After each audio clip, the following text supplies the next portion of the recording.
That was awesome. Like, who's pumped? You feel like the bass thumping on Memorial, right? Going down Memorial in Tulsa.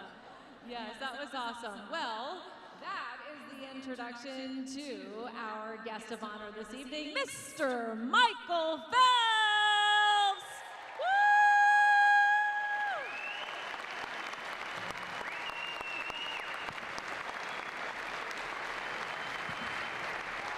Pass the time. Is this okay? Thank you. Thank you.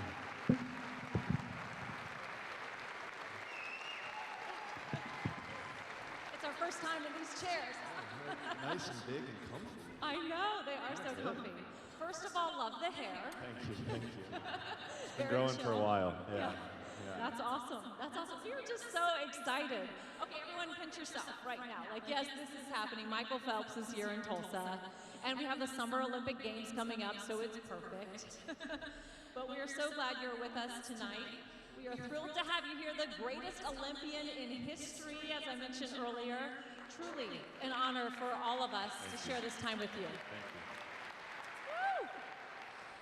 Thank you. It is so great to have you here too, knowing you also just welcomed a fourth boy to your family. Congratulations to you and your wife, Nicole. Thank you. Thank you. Yeah, there's a lot of jumping off like couches, kicking, punching, hitting. It's boys will be boys.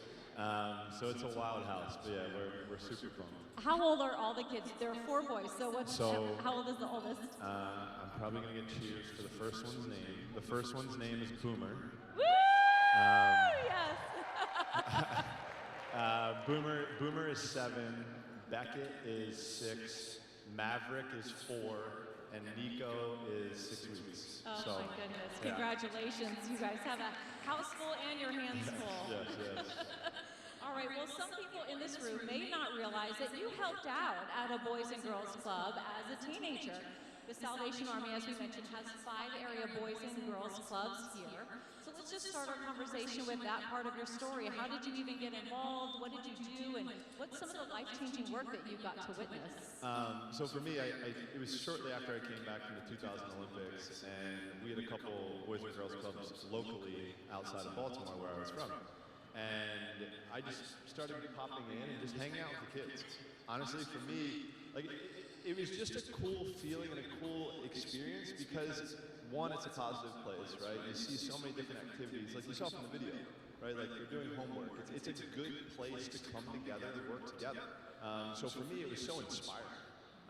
And now I've been able to build curriculum to have it in Boys and Girls Clubs, to have it in Special Olympics worldwide, for Learn to Swim, for mental health too, you know, identifying emotions, talking about your emotions, things that I had gone through and learned a lot about myself, and I kind of put it back into some little like, I don't know, I get super excited and want to share absolutely everything, so my brain kind of spazzes out sometimes. But for me, just to be able to have the curriculum and to give kids an opportunity to believe in themselves, but also dream and not be afraid to chase those dreams, right? You know, for me as a kid growing up, that's all I had. You know, I had a kid, as a 7, 8-year-old kid when I started to swim, I had a dream of winning an Olympic gold medal, doing something that no one else has ever done in the sport. People doubted me my whole entire career. I had teachers tell me I would never amount to anything. Still remember her name too. We all have one of those in our lives, 6th and we grade never too. forget their name. Never forget. But you know, just the opportunity to be able to feel confident and go after something that excites you. You know, for me, that was the biggest thing. You have a goal, you have a dream, go out and achieve it, right? There's nothing that's holding you back. So for me, I think anything is possible. So being able to see some kids overcome obstacles that they've had in their lives. You know, one for me pops up in particular, and it's this little kid from Knoxville, Tennessee. So William lost a family member to a drowning accident. His mom was deathly terrified of letting him get into the water, but he wanted to get in and swim. So he went the first year, didn't pass. Went the second year, didn't pass. Came back the third year and passed with flying colors. And then from that point forward, he then had confidence, and that carried over in so many other aspects of his life.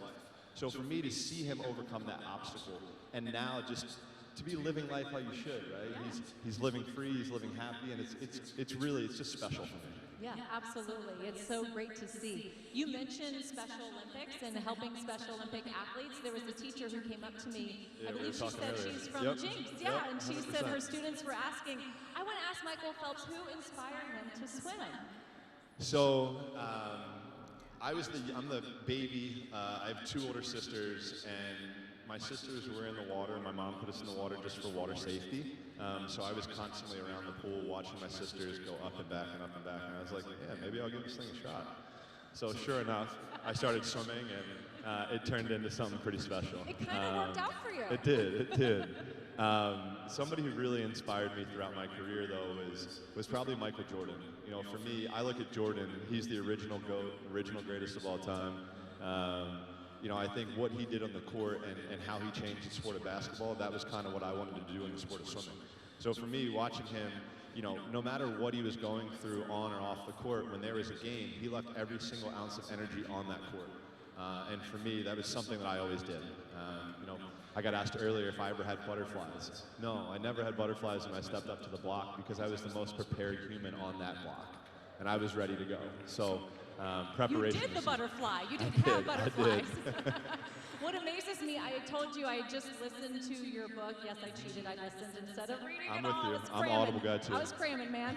But it's amazing to me with the sport of swimming that in one of the races, you beat who else was the greatest in the world before you was just by 1/100th of a second. That's truly like It's faster than that. Yeah. you know, Right place at the right time. You know, I was talking about that race and the race 4 years before. So if you add the total margin of victory from the 100 fly in 2004 and the margin of victory in 2008, combined, it's 5/100ths of a second. That's insane. I won the 200. How do you look at your watch? 4/100ths in 2004 and 1/100th in 2008. But the thing is, it's like for me, so when I'm going to swim, when I go to practice, I'm swimming 60 to 80 miles a week. 60 to 80 miles a week. Wow. Only swimming. So during that time, that's when I'm focused on trying to make sure my technique is right, make sure my streamlines are good, make sure I'm kicking, all of these small things. So then when I get to the meet, I don't have to think. I can just react, right? I can be in the moment. And that's the biggest thing, right? For me, when I had my best results, it's when I was in the moment. So, you know, 100th of a second, yeah, it was amazing. I mean, that Olympics for me was probably one of my favorite Olympics. I think it has to be. Winning 8 gold medals, going perfect. I think I have to say that one. But yeah, I mean, that, you know, me and Michael Phelps, who we had gone back and forth in that race, he brought the best out of me every time we were on the block. So it was always fun to race him. Yeah, you have a tendency to rise up when someone challenges you. I like big moments. That's great. It all comes together. Well, today your foundation is doing so much to give back to children and young adults. So we'd love to hear more from you about the mission and purpose of the Michael Phelps Foundation and the work you're doing. Sure. In 2008, I was gifted $1 million bonus for winning 8 gold medals from an old sponsor. And I instantly wanted to start a foundation. One, for me, again, I was put into the water strictly for water safety. That's it. My mom just wanted us to feel comfortable and safe when we were around water. So for me, learning to swim was something that's very important. Drowning is the second highest cause of death for children under the age of 14. So for me, being a dad of 4 boys and still me being me as a swimmer, that scares me. I want my boys to be as safe as they can in the water, and they are. But I also want to teach the importance to anybody who I possibly can. We lose too many kids to drownings every single year, and it has to change. And then the second component, I opened up a mental health component. Basically 8 basic emotions and talking about those emotions. You know, for me, I was really good at compartmentalizing. I probably could have won a couple more gold medals in compartmentalizing, but it's not something to brag about. So for me, I'm trying to encourage kids to open up and talk about the things that they're going through, whether it's their emotions, whether it's good things, whether it's struggles, it doesn't matter. You get everything out in the open, then you're not carrying this excess weight along with you. So for me, when I went through treatment, I spent 45 days in a treatment center. When I went through that, I came out of there feeling like $1 million because I was talking about everything that was going on inside me.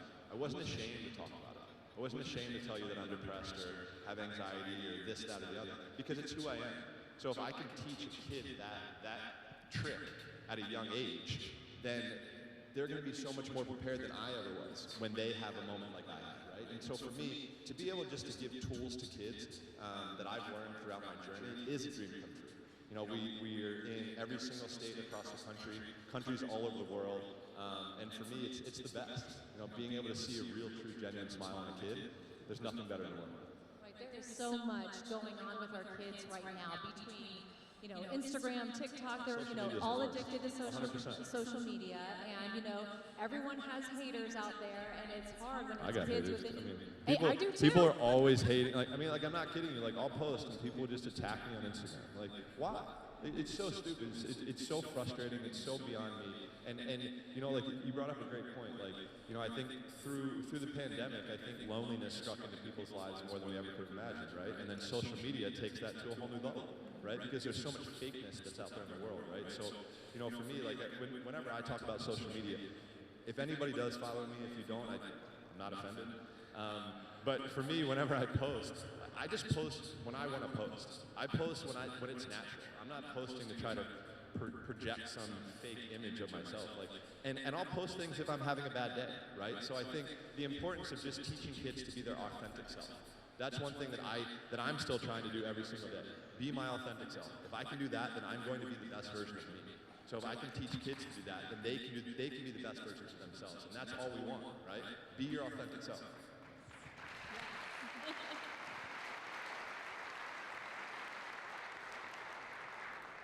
Is that your logo right there, the MP? It's just my initials. Oh, okay. The other one, the chili, sorry. the chili goat is. That's my cold plunge. No, I have a cold plunge and a sauna for recovery on my way. So I'm big into that stuff. Recovery is still, even though I'm not competing, it's a part of my everyday life. No, that's great. That's why you're staying in such great shape.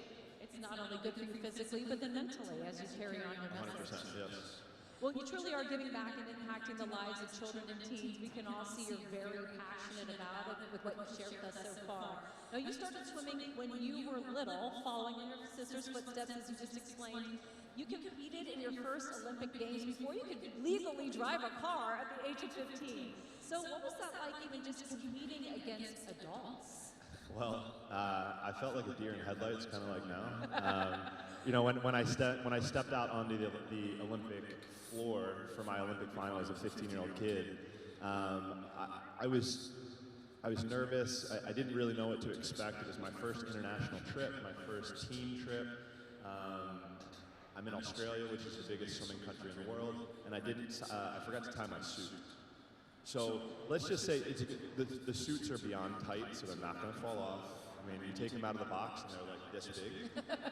So it wasn't going to fall off. But, you know, I think for me, just in that moment, I was able to learn a lot. And I think that really helped me transition into the next 4 Olympics. I wasn't, like I said, I wasn't fully prepared for everything that was going to take place at those Olympic Games, but I went in with the goal of dropping a second. From my trials time to my finals time. We dropped 98/100ths of a second, and I was less than 3/10ths of a second out of the medal. And for me, I was a little upset. I don't want a piece of paper that says, congratulations, you competed. I wanted a piece of hardware. So that kind of gave me motivation, and to be honest, that triggered me into really focusing on those next 6 months. Because 6 months after my first Olympics in Sydney, I broke my very first world record. So as soon as I was finished in Sydney, my coach wrote WR on the top of the workout and handed me a piece of paper. And I was like, what is this? He's like, you're going to break a world record in 6 months. And I said, okay. And sure enough, 6 months later, I break my first world record. 6 months after that, I win my first world championship. So things just kind of took off from there. But I think that experience really helped catapult me to be prepared like I was in 2004, where I was able to come back and win 6. Well, you learn a lot from the experience, and you don't know what you don't know. And so when you get there and you're surrounded by greatness, by excellence, and you're only 3/10ths of a second apart, that's speaking volumes. But it's amazing in just that little bit, there was still so much for you to learn. Yeah. Well, from Sydney to Athens to Beijing to London and Rio, your Olympic career spans 16 years. You've competed at the highest level in the Olympics and national and world championships. So of course we know you as the best of the best, the champion of champions. So if you were talking to someone who didn't know Michael Phelps, how would you describe yourself? This might not be the answer you want, but I would just say I'm a normal person, to be honest. I was a kid growing up who had a dream and was going to do whatever I could to get to that dream, and everything was a dream come true throughout my career. You know, like I consider myself normal. I might not be, but I'm a normal person that just has really passionate goals, or I'm very passionate. I have massive goals that I want to accomplish still. Yeah, that's it. I'm just a process-driven person. I got pretty good at swimming. I picked the right sport. I played other sports growing up, lacrosse, baseball, soccer, and I swam, and yeah, I don't know, yeah. Probably not a really good answer there, but sorry. No, that's okay. I don't know how to explain myself. No. I'm a father of 4, mental health advocate, I don't know. No, but it is so interesting because in listening to your book and talking about just the amount of hours you'd have to practice. So it wasn't just, you hop in the pool and you break these world records. You, like you said, 60 to 80 miles. Some people living in Tulsa don't even commute that much in a week. I mean, we were swimming 10 workouts a week. 10 swimming workouts a week, swimming 7 days a week. When I was above the age of 18, I was lifting 3 days a week, and then 3 days of cardio or just dryland routines. But yeah, it was nonstop. It was eat, sleep, swim for 2 decades of my life. But I'll tell you one thing, I wouldn't change it for anything.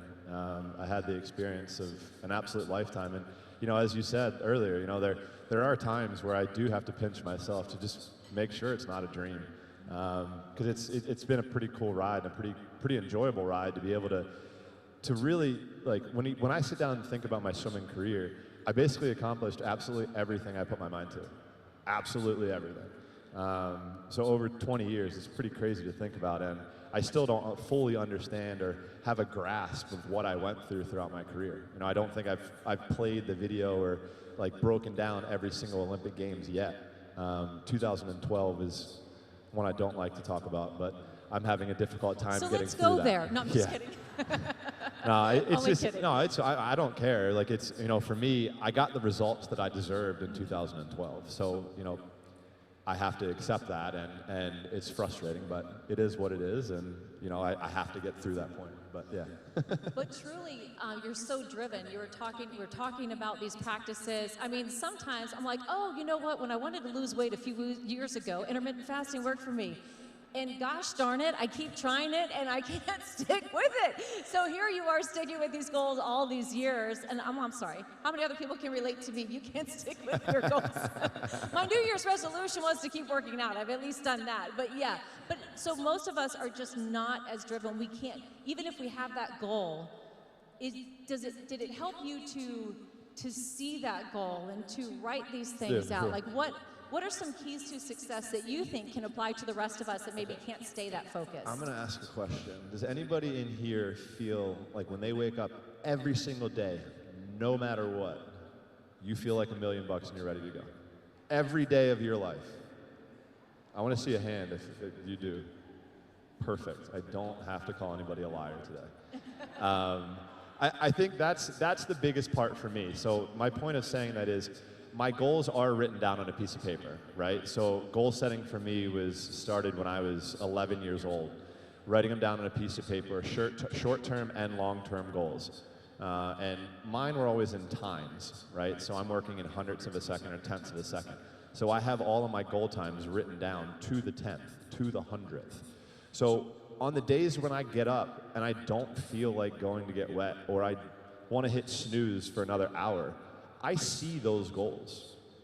Those goals are meaningful enough. And if those goals are meaningful enough to you, you will be able to get through those hard days and be able to give 5, 10, 15, 20, 50% instead of 0, right? I think for me, like on the days when, in leading up into 2012, I would skip practice for a week or 2 weeks at a time. So that's why I say I get the results that I deserved, right? So I was listening to my body and I said, oh, I don't want to go today, so I'm not going to go. On the other days leading in, into 2008, when I was tired, sore, couldn't stand up, couldn't walk, whatever, just got dumped, just failed a test, whatever it was, I still had to find a way to get 5% better that day or 10% better that day, right? So it's finding a way when you don't want to do it. And I think that's the difference between being great and being good. The goods don't want to do it. And the greats find a way to do things when they don't want to, period. Yeah. No, that is a great message. I mean, like, did I want to go to, like as a high schooler, did I want to, be a normal high school kid and go to parties and dances? Sure, I did, but I chose not to because I had an opportunity. And I wanted to take that opportunity because that opportunity wasn't going to be there for me forever. So was it a sacrifice? Sure. But would I do it all again? 1,000%. Because it was the coolest ride I've ever experienced. And think of all the other high school kids who would have loved to have the experience and the talent and the drive that you had. Well, share with us one of your memorable moments from an Olympic journey that taught you a valuable lesson about that you can apply beyond sports. I won everyone, so I won a lot of them. Yeah. I think for me, I learned the most about myself when I was defeated, when I would get defeated, when I would lose a race.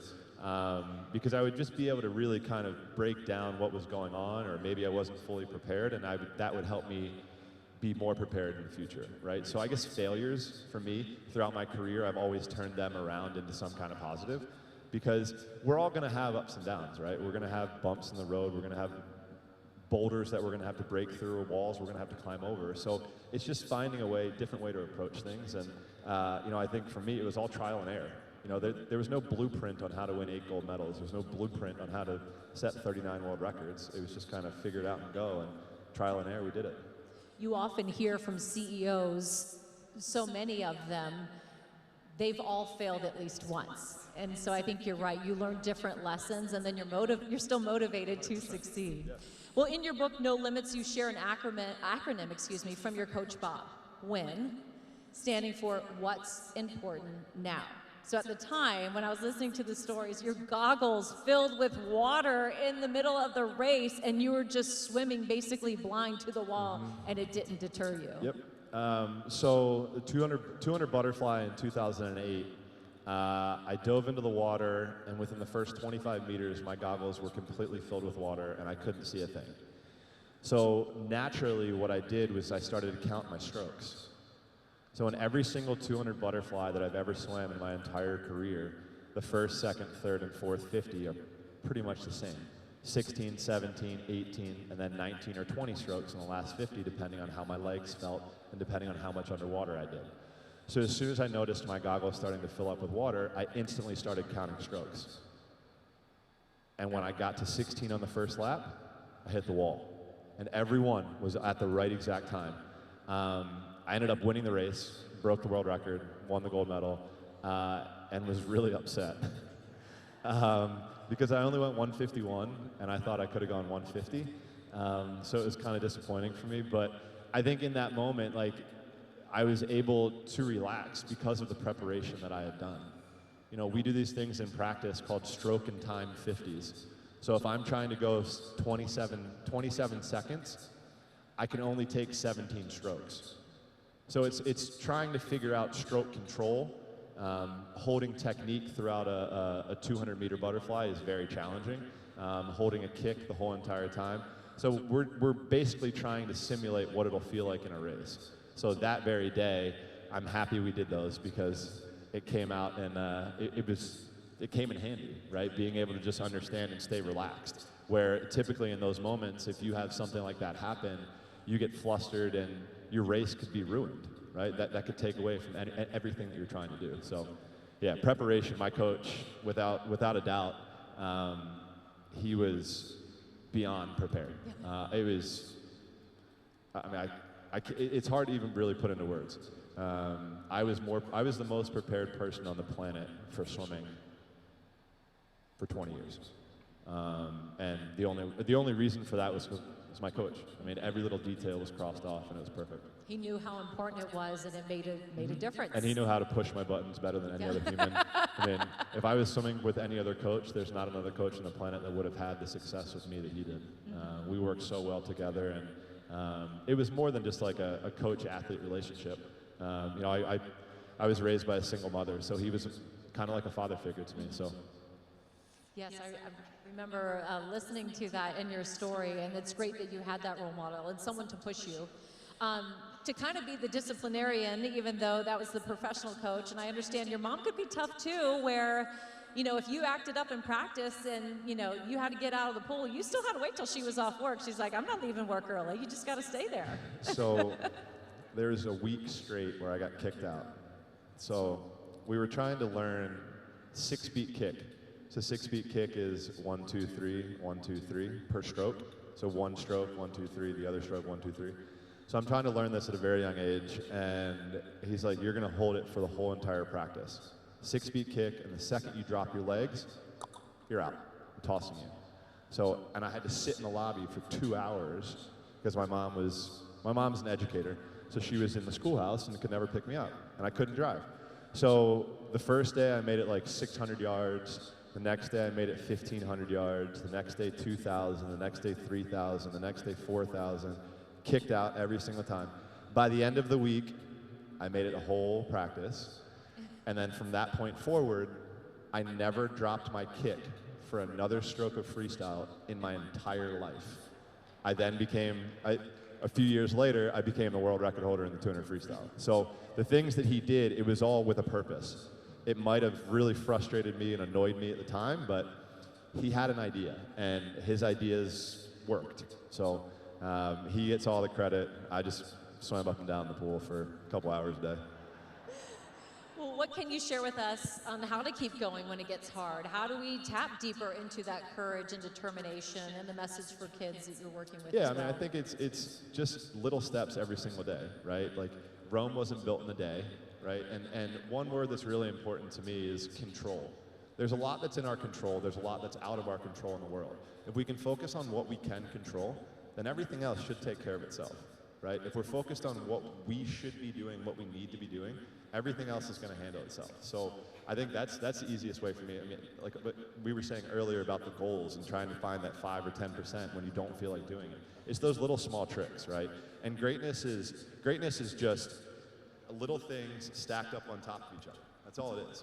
You know, like literally that's all it is. So, you know, for me, when I went 7 straight years without missing a single day, I was gaining more knowledge than anybody could possibly understand in the swimming pool. Every day wasn't perfect, but I was getting better every single day. So I think, again, like, don't try to, like, your goals, they might be really big and lofty, but don't try to do it all at once. Break them down into small little details and work on those small details. Because the more you work on the details and the fine thing, the more you work on the fine details and you can really just tune things up to be the most perfect person that you can try to be, right? Like for me, nowadays, I'm trying to be the best me. My kids call me they call me Aquaman. So my point is I always try to work on my mental health and my physical health. Because if I can take care of both of those and I can control both of them, then I'm being the best version of myself. So I want everybody out there to try to be the best version of their own superhero, whatever that is. It's just, I mean, because we have to be able to give ourselves the self-care to be the best versions of ourselves that we can be. So just small, simple things, not rocket science. No, you hear it so much. All of us just, you know, load too much on our plate. Yes, and stretch ourselves too thin. Now, here's another relatable thing. So many people, so many kids are diagnosed with either ADD or ADHD. I swear our cell phones have made us just an ADD generation because we're addicted to, you know, all the, you know, text messages, the likes, and everything else that just pops up on your phone. But you, I would say, in a sense, beat ADHD in terms of getting off the medication due to your own determination. And so, describe for us what it was like when you were first diagnosed with ADHD. What was going on in your life? What are some of the setbacks, some of the doubts that people cast upon you? And then what helped you just say, you know what? I'm going to take control of this. Yeah, I mean, as you can tell, I don't sit still, and I don't sit still since I've been up here, since I sat down today. I'm still all over the place, and I think in class I was getting in trouble because I was rocking back in my chair and I couldn't sit still. So diagnosed with ADHD, I got put on Ritalin for a few years, and when I was in middle school, I just didn't like going to the doctor's office in the middle of the day and getting my medication. And I said to my mom, I said, can I just get off of this? And she goes, well, if you can show me that you can focus, then yeah, we can work on it. And for me, I think swimming really gave me that focus. Swimming allowed me to kind of calm down and relax a little bit, and I think it was a blessing for us. So I was able to get off of the medication. I actually went back on the medication shortly after I retired and was on a different version for like 2 years. And to be honest, the ups were really good. The downs were so bad. Like the mood swings that I had were absolutely terrible. So I just took myself off the medication again completely. And now everything that goes into my body are natural herbs. I have an acupuncturist that kind of made my own little ADHD medication. So it's just all natural stuff. But I think there are ways, like for me, I guess I kind of used it as one of my strengths. Right? Because once I found a passion, it was easy for me to focus and to be able to guide my way through life. So, I think for the people that are struggling with ADHD, really hone in on something that you're passionate about and dive into it. Because you'll be surprised at just how calm and happy. I don't know. Like I just whenever I'm in that mode, that zone, like it just, I don't know. I feel like I'm unbeatable. You know what I mean? Like it's just like everything just flies by so slow, and you can like really grasp every little detail. It's cool. I don't know. I don't know if that's making sense. I might just be little. No, there's a saying out there: you turn your mess into your message. And part of having ADHD, that people were casting doubts upon you and everything else. But then, as you said, you had something to focus your energy on, and it was great because it actually excelled you to where you are today. I guess that's why I played all the sports too. My mom put me in a ton of different sports to try to get the energy out of me that she could. Please, kid, I need some sleep. Yeah, exactly. That's why I was playing 4 different sports at one time. Well, you have talked a little bit about this as well. You've had some amazing highs in your career. You've experienced some personal lows that you've been open about before. So you've come to a place where it's okay to not be okay. A lot of us in the room have felt that way. We've kind of touched on it already. But just talk to us about how to really open up about our struggles and to guide us to that place where, similarly, we can say like, we're okay, that it's okay to not be okay. And maybe in just what you experience, how we can also talk to our kids about it too, because they are going through so much. So I think in 2004, I kind of had my first taste of depression, post-Olympic depression after the games in Athens. And I kind of just ignored it and just shoved it.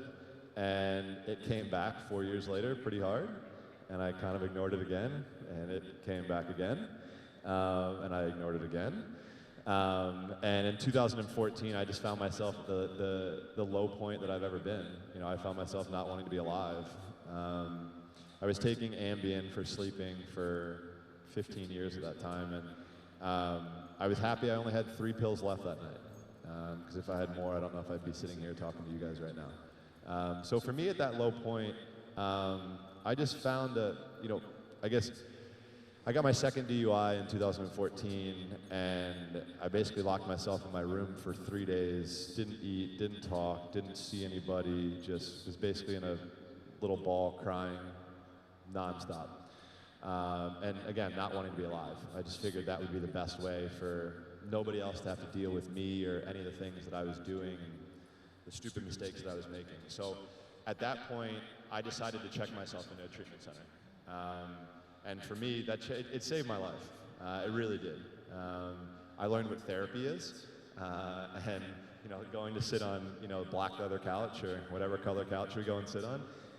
But for me, being able to talk about the things that I was struggling with truly saved my life. The art of communication, I think, allowed me to still be living and still be able to open up and talk about the things that I was ashamed of sharing before, or I was afraid of sharing before. I think now I'm an open book. Like, whatever is in here is all out. I don't sugarcoat anything. I haven't ever since I got out of treatment, just because this is me.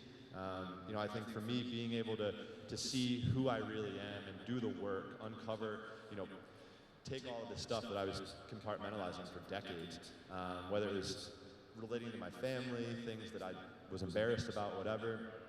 And, you know, I think for me, after that moment, I came back out of retirement, and I was sitting with a reporter, and it was kind of like the coming out party for the Olympics in 2016. And I didn't really know that I was going to open up like I did, but he randomly asked me a question, and I don't remember what the question was, but I just opened up, and it literally shared every single struggle that I had gone through.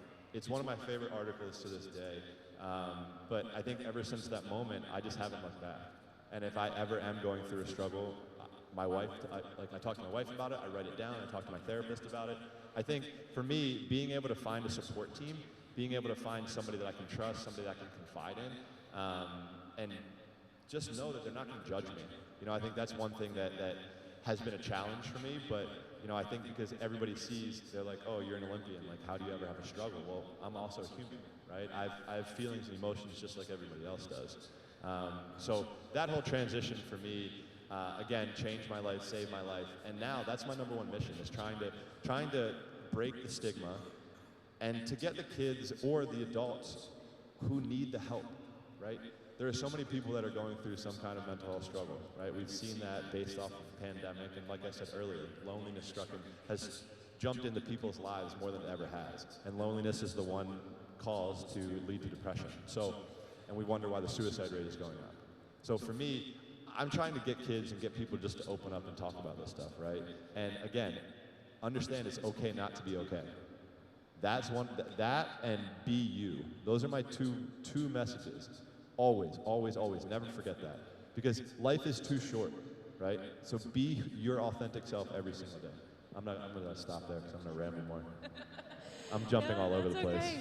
Well, you just talk about, first of all, thank you for sharing that with us.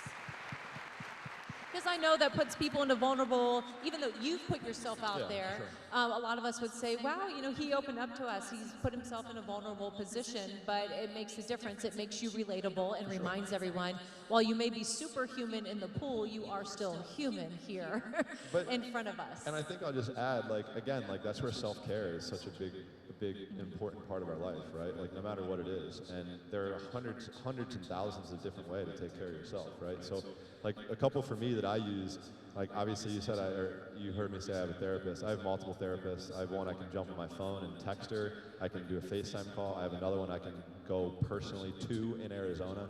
I journal, I work out, I cold tub. These things I have to do in order for me to be my best self, right? Like I have a family of, we're a family of 6. If my glass isn't filled up, I can't fill the other glasses as well. So self-care, again, I have to harp on it. If you guys aren't taking care of yourself, then you're cheating yourself. You deserve it. You deserve to be happy. You deserve to take care of yourself. So everybody out there, if you're not doing it, take 30 minutes, take an hour. Just sit quietly. Do something that's good for you. Trust me, because you'll be better. You'll be a better version of yourself than you ever thought. And I say that because I know it. You know, there are days I don't want to go work out, but I know if I can go in there for 30 minutes and get a sweat, I'm not an ogre. I can be a normal person and be happy and joke. So yeah, you feel it's the better. small things in life that matter. Yeah, for sure. But I'm also glad that you talked about just rehab and recovery. You heard us talk about the Adult Rehabilitation Center here in Tulsa, the free 6-month program. It's incredible. Yes, That's it's often incredible. an alternative to jail for some people, and it's really amazing when you meet the men who've come out of the program and how they truly have turned their lives around. Don't they have an incredible testimony? So it is awesome. So tell us what the transition was like from a very structured life, practicing, you know, swimming 60 to 80 miles a week. How did you adjust to retirement then? Well, I guess I was kind of lucky because I had 2 retirements. I retired once in 2012 and learned a lot from my retirement then that I put into place in 2016. But I think, you know, the most important thing is just find something you're passionate about. You know, I think I was very lucky throughout my career to do what I loved and be good at it, right? So, you know, for me, I'm still lucky because I get to do the same exact thing. I get to do something I love.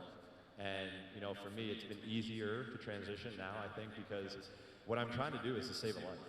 You know, for me, saving a life is way more important than ever winning an Olympic gold medal. You know, I wanted to commit suicide, so it's scary. And I have an understanding of what people are going through, but I want to help in any way that I possibly can. Yeah. And you talked about wanting to save a life on two fronts, teaching people how to swim, which is such an important life skill, and then saving a life, teaching someone to reach out for help when they are feeling like they want to end their life. So important. All right, let's talk about teamwork. A lot of people right here are in the business community. They work with a team. Describe what it's like working and that when you have the relay races and how important every single member of the team is, and then just kind of share something fun about a memory too.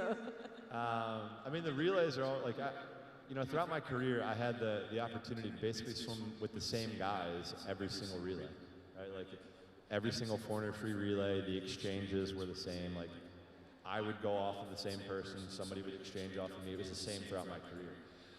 But I think the one cool thing that I always enjoyed about the relays was we all prepared in different ways, right? Like you always saw me with a headset on. I had my music on, I was listening to whatever music I was, putting me in the zone. Where you have like somebody like Lochte.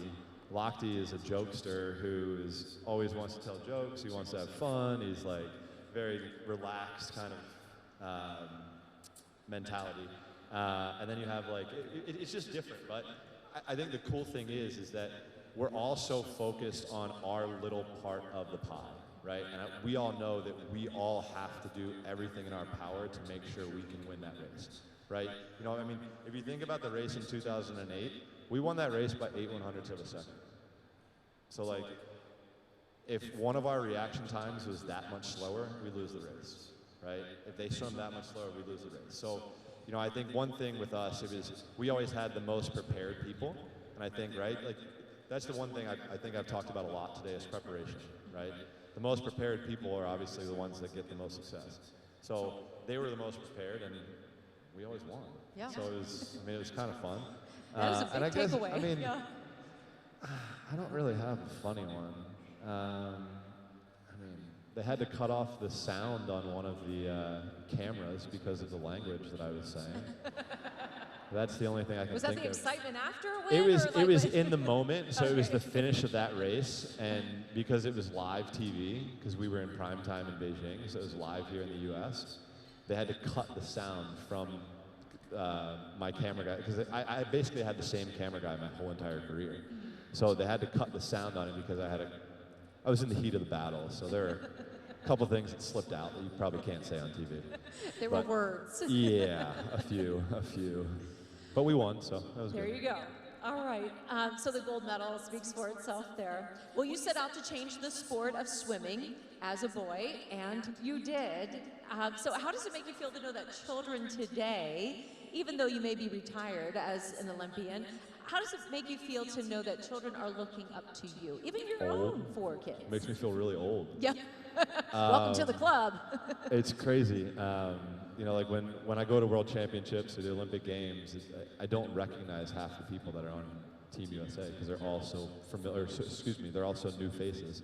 You know, for me, it's pretty incredible, right? Like, it's a cool feeling because, you know, for me, like I said before, I wanted to try to change the sport in many ways, in any ways that I possibly could. And we did a lot in 20 years, and now I'm still motivating people to do the same thing. And, you know, that's really what it's about. There's nothing better for me than something like that. You know, if I can motivate somebody to go after their goals and their dreams, then that's what sports is. Yes. So it's a pretty cool feeling. That is still moving, and hopefully will be for generations to come. Until somebody breaks the record. Well, in your opinion, what are some of the most pressing issues facing young people today? I know you've talked about mental health, but what are some other issues, and how do you feel the Salvation Army may be able to address them? I mean, I think we talked about some of them already, right, with social media, but I mean, I think mental health is massive. It's just continuing to spread the awareness. I think that's so important, right? You know, I think for so many generations, we never wanted to talk about the struggles that we go through in our everyday life, right? But I think in order to change it, we have to lead by example. So I think it's the more we're just showing the kids that maybe we become vulnerable and show them that we can become vulnerable, they can become vulnerable too. Because vulnerable, when you do have vulnerability, then you have change, right? So, and I think vulnerability is a very scary word to a lot of people. But if you can challenge yourself to become vulnerable, then who knows where the future holds, what the future holds, excuse me. It's a great message. What motivated you to become involved with the Salvation Army, and how do you believe your platform can also help further the mission that we've been talking about tonight? You know, again, like making a positive impact in somebody's life, right? Like everybody deserves a chance, and everybody has a good heart, right? So for me, it's just continuing that. Like I want to do that. I want to support as many people as I possibly can to help them through challenging times, right? Not every single day is going to be perfect, but if we can give somebody hope, then that's life, right? It's a dream come true. And that's one of the keys with the Salvation Army, is having hope. And that has been one of the themes tonight. So looking ahead, what are your hopes and aspirations for the future, both in your personal life and your philanthropic endeavors? Just repeating myself, you know, trying to save a life, right? You know, I know there are so many people out there that are struggling with mental health. It's 1 in 4 people struggle with some kind of mental health struggle. So, you know, it's finding those people the help and care they deserve and they need. This is something that I know is going to be a lifelong mission, right? Trying to get people, everybody, the help and care they need. It's kind of what keeps me up at night and gets me out of bed every single morning. So those are, I mean, again, I want to change a life. I want to save a life. And if I can do that, then, again, it's way better than anything I've ever done in my career. Have you ever heard from someone who's written you a letter, sent you a message through social media, through your team, like thank you? Have you heard that you have indeed changed a life? I mean, there's so many stories out there, but I want to know if you ever got that I get a message couple back. emails from my foundation director, whether it's messages that people have seen or videos that they've seen me talking about, or after events like this. So yeah, and you know, like that's my biggest thing. You know, like I don't know if I can change everybody in this room who's struggling, but if I can change one person and help them get the help and care they need, then that's a win. Yes, indeed. All right, so let's have some fun. I'm going to say 10 statements or questions. Just give me the first thought or answer that comes to your mind. You ready? I think. On your mark, get set. Don't dive in. Yeah, No, I'm just kidding. Right? All right. Food that I ate during my Olympic training that I did not tell my coach about. I ate everything and anything that I possibly wanted. I was very fortunate. I was eating between 8,000 and 10,000 calories every single day, just trying to maintain a weight. You know, I had to try to maintain. I was between like 185 and 195 throughout my career. And again, when you're swimming 60 to 80 miles a week, you have to eat. It's nonstop. So I don't eat as much as I did, and I don't like to really eat that much. It's just because it was a full-time job. Like literally, I had my trainer shoving like peanut butter and jellies or power bars or anything down. Like, no more. Have you ever? This wasn't on my list, but have you ever calculated how many calories you would burn in a week? No. By but doing it's that? a ton. I think that was probably before the Apple Watch. I calculated all that for us. But what people don't get is like we actually sweat when we're swimming. Mm-hmm. Right? Like you're literally like we're going nonstop for 90 to 120 minutes, and our breaks are 10 seconds on the wall. So we have time to take a swig of water and go. That's it. Wow. Okay, I still have dreams that I'm swimming. No. No? Nope. Definitely not. My favorite Olympic city was? I have to say Beijing. 8 for 8 is pretty perfect. But I will say, like every single city has been so different. I think that's what's so cool. Being able to see all different parts of the world has been really fun for me. I mean, I've been traveling the world for 23 years. I'll say Rio is pretty special too, just being able to finish exactly how I wanted and winning the 400 IM 4 times in a row, and then having my firstborn son in the stands. It's pretty special. So yeah, those 2 Olympics are the best. Yeah, that's awesome. Your favorite swimming event? My best, probably like most perfect swimming race was the 200 freestyle from Beijing. Just textbook, just kind of, I split it perfectly. My underwaters were great. My stroke was great. My rotation was great. I love the 100 fly. It was always too close for comfort, though. And the 200 IM was always a good one. You got to race four laps of every stroke, or 1 lap of every single stroke as hard as you can. So that was always a good one. Any competition, though. Anything but breaststroke. No breaststroke for me. No breaststroke. No, No breaststroke that was for my you. worst. All right, one sentence of advice you would give 15-year-old Michael Phelps in Sydney. Honestly, nothing. Because I think the opportunities and the experiences that I had throughout my life made me the person who I am today. And, you know, I think throughout my career, for part of it, I thought I was just a swimmer and not a human. Like, I would look in the mirror and see somebody with a pair of cap and goggles on in a swimsuit. Where now I know I'm a human being that has feelings and emotions. So, yeah, I don't think I would say anything, because I think everything that I've gone through has allowed me to just feel like, oh, I'm okay. Like, I'm okay just being me. Like everything happens for a reason. Correct. To make you who you are today. All right, one odd or unusual training technique or drill outside the pool you liked the least? Squat jumps. Squat jumps. Squat jumps are no good.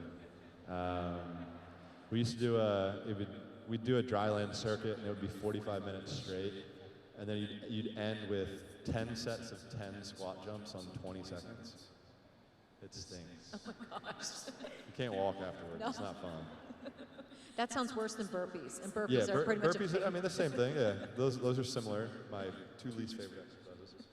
All right, well, you already answered this one. You don't still eat 8,000 to 10,000 calories a day. Do you wish you could? No, No. because when I first retired, I thought I could still eat how I was eating. Gained like 25 to 30 pounds, so we're not doing that again.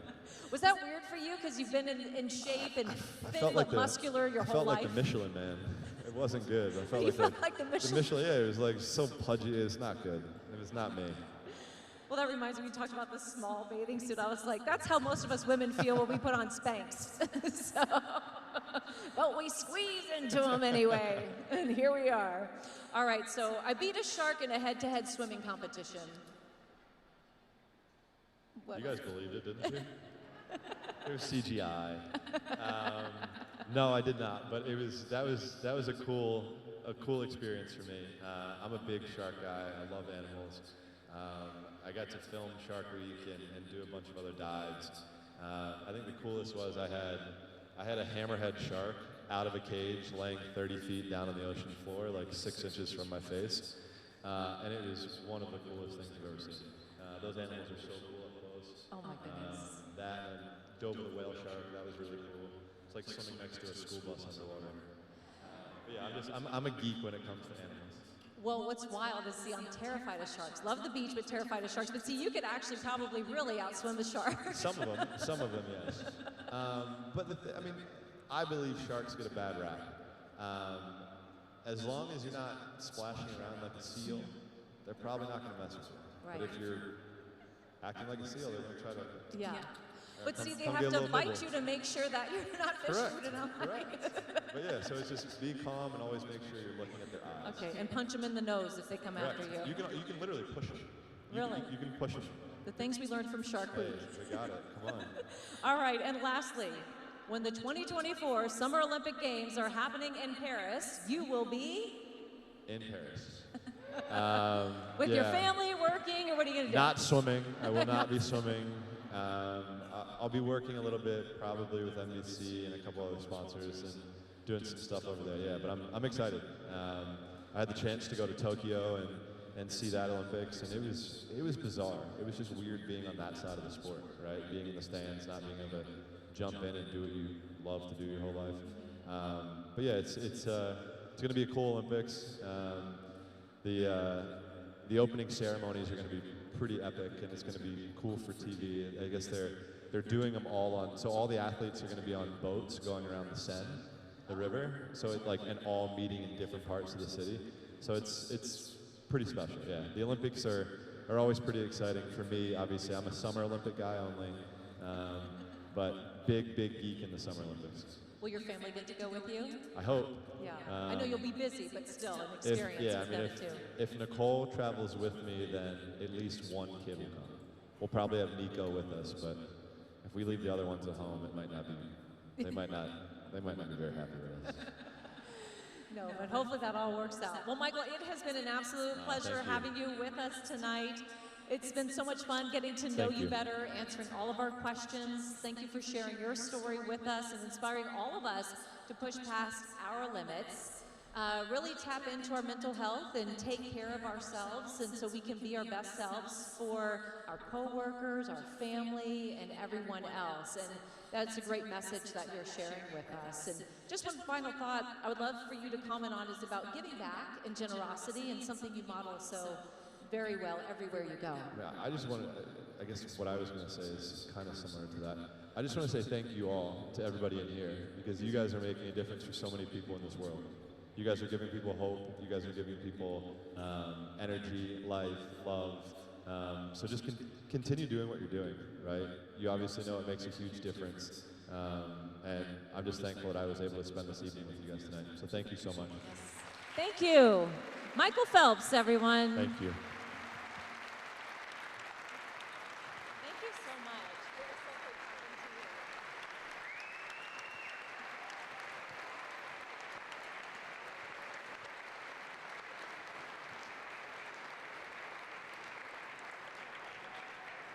Michael was so generous with his time, and all of you have been so generous with your time. Thank you so much for joining us this evening. We hope to see you for next year's William Booth Society Gala. Have a good night, everyone. Be safe.